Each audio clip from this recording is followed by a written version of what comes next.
And welcome back. You are here with us. We are live in Philadelphia. We're on the expo floor at Reinforce 2025, and you're here with us. Thank you for tuning in. Thank you for getting ready for some pretty great segments. My name is Fiona McCann. I'm a solutions architect in the public sector at AWS. I work with nonprofits, and I also have the pleasure of working with Kyle. Kyle, do you want to go ahead and introduce yourself? Yeah, I'm Kyle. I am a security specialist that focuses on threat detection and incident response. Boy, I'm needing to get that quick again. And today, we're bringing on a very special team that's near and dear to my heart, the Security Incident Response Service Team. Shannon, Robert. Yes, sir. Please introduce yourselves. Hi, everyone. My name is Shannon Brazil. I'm an incident responder, actual regional manager for the Pacific side of the incident response team. And I'm joined with my practice manager. Yeah. Hi, everyone. My name is Robert Saul. I'm the general manager for the AWS Security Incident Response Service. Kyle, Fiona, great to be here. Thanks for having us. Now, Security Incident Response Service sounds like it's something that's just like, it is what's written on the tin. But can you explain more about what the Security Incident Response Service actually is? Because in the past, we've talked about the Customer Incident Response Team. Yeah.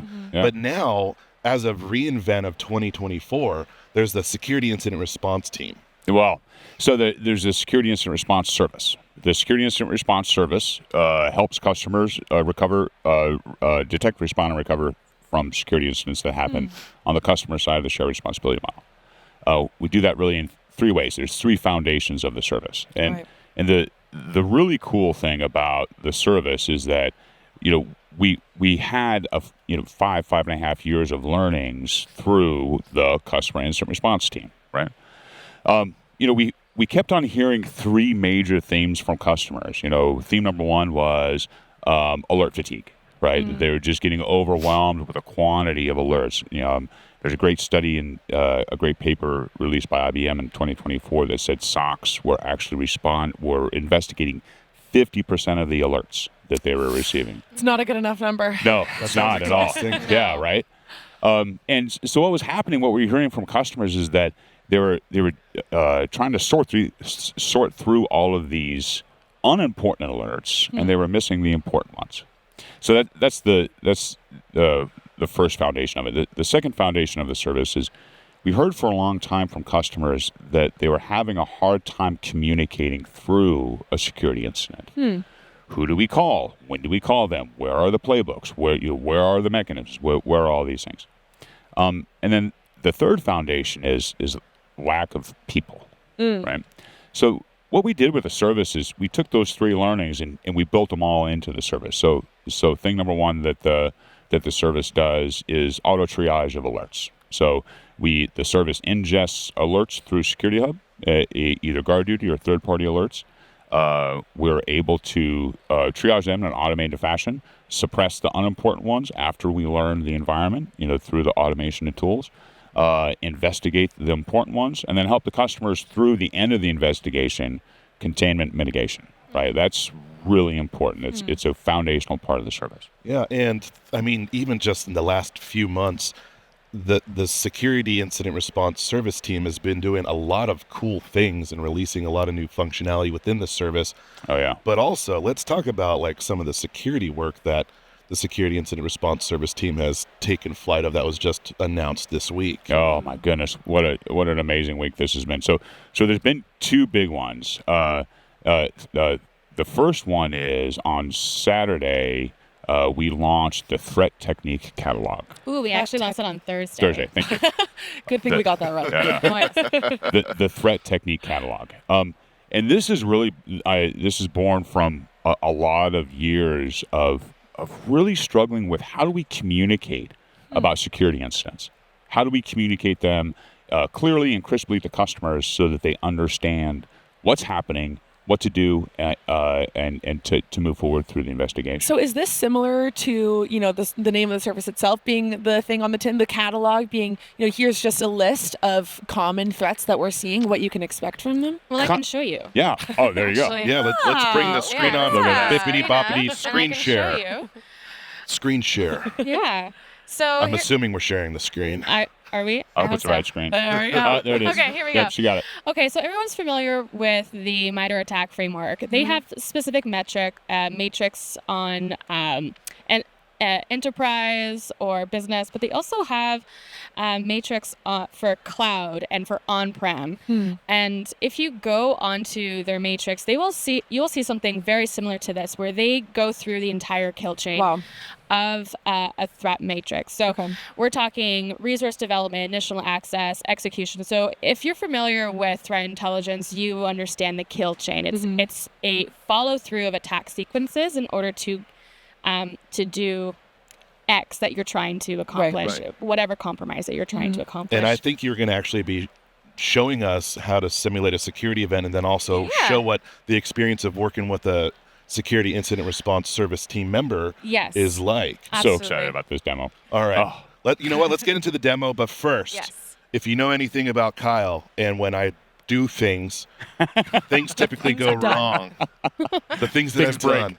We got to do the demo dance. We do need to do the demo dance. I want to see I want to see this live. Oh my goodness. I hope they just didn't curse it badly. No. That's good. That's the good. 9 out of 10 times that the dance has been executed, the demo succeeds. Love the data. The one time we didn't do it, it went. Those are some telling numbers. Yeah, it is.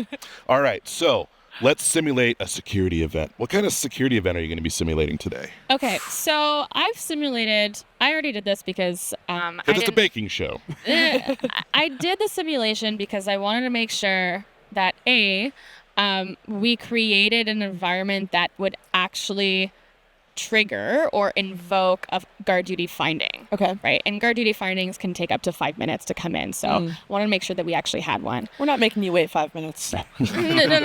I only have 7 minutes. So, but what we also wanted to do was make sure that we show you a very specific thing about the security incident response. So if you've never turned on the service, you're going to see a start service or a get started here. But we have, this account has the service already. So we're going to go into the dashboard. And when you're using AWS organizations, you have several accounts that will be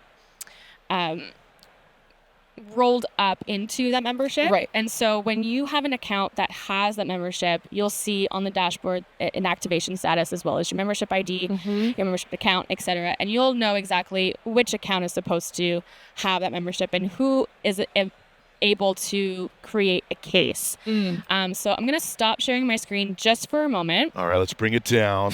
No Secret screen. sauce is coming down. Because I want to switch into an account that has the service. Give me 2 seconds. So now we're doing the baking show. We set up the situation. Here's put it in the oven. Here's the cake batter.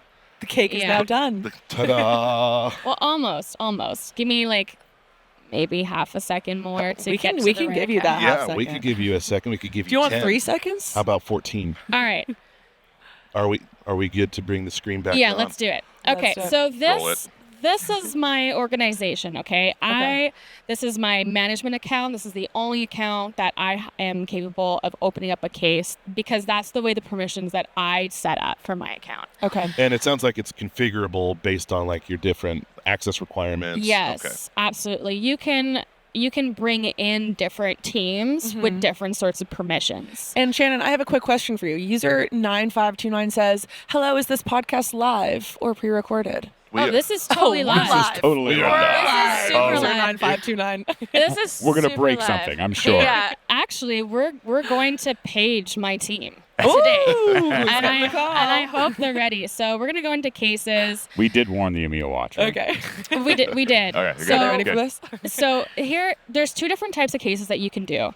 The first one is a self-managed case where you can do your own investigation, and if you do that, there will be a button in there that will tell you if you want to get help from AWS, you can, and it'll immediately page our team.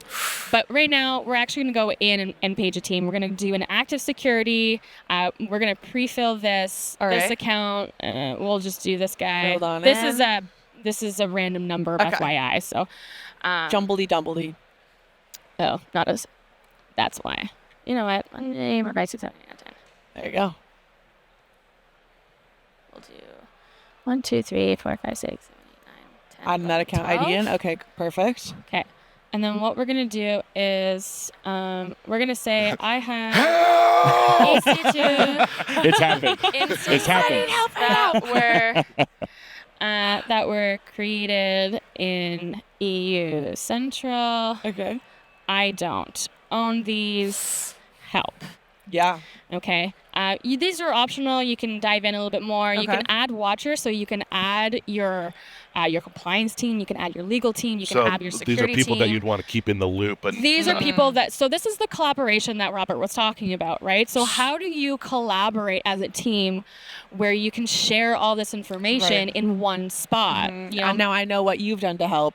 I know Yeah. what needs to be done. So we're going to create the case. Oh, this is going to be, okay. 1 second. Let me just grab this guy, actually. demo, that guy. demo dance. It's probably going Click to, that on in. You guys whammied it. Oh, no, here it goes. Good. It's because we didn't dance. Again. You had to dance again. I All right. danced. Well, actually, You I two danced. did. Oh, there it is. so my team has been paged, okay? Literally Surprised Robert's phone's just not going. now. It Yeah. is actually. It's on. Ding, ding, ding. So, Oh, look at that. I see the ticket. so it's been submitted. It's been submitted.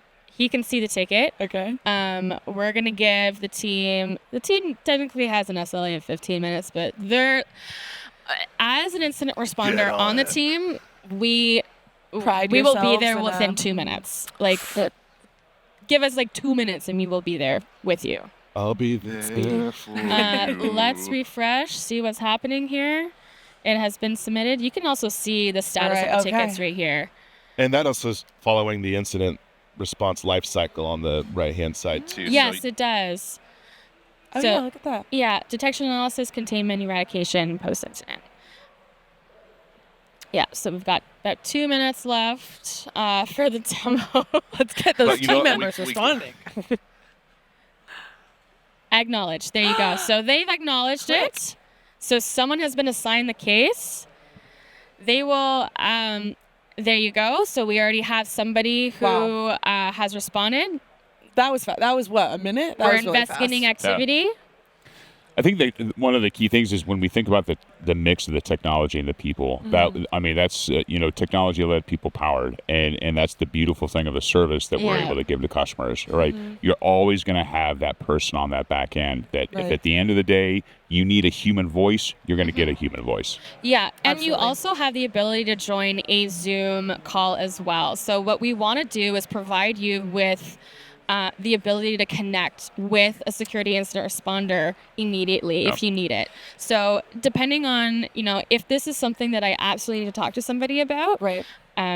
we've in the sample comment here, we will provide you a Zoom meeting link, as you can see right down And here. I mean, on a human level, an experience like this can be scary and can be overwhelming when you have an incident like this. Oh So my being goodness. Yeah, able absolutely. to voice those concerns and, ask all those questions as they come to your mind to a human is pretty great. Yeah. Yeah. And there's so much more to dive into, and that's why we're going to be making more of this.